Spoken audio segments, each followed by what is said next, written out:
おはようございます。こんにちは。こんばんは。きっちゃんです。今日はね、前紹介したね、このライト、これはもう壊れてる。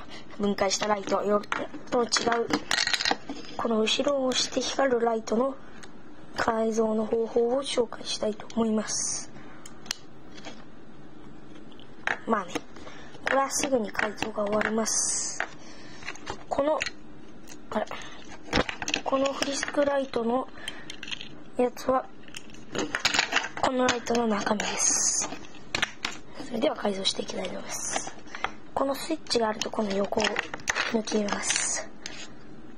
1パーツ、もう1パーツ、ここスイッチのとこが抜けます。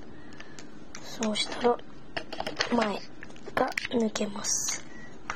でこのクリアパーツが1、2で4パーツ目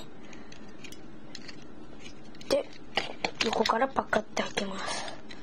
そうするとこいつが出てきます。なんだこれ。これが5パーツ目。このパネが6パーツ目です。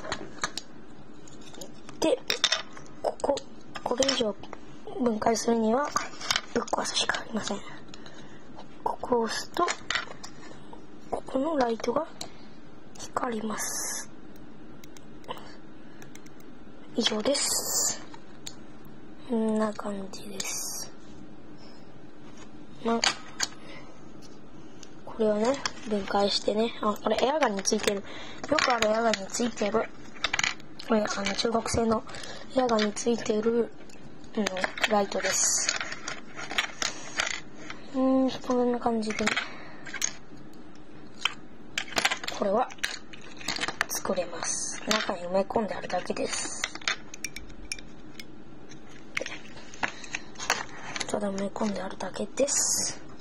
それではさよなら、バイバイ。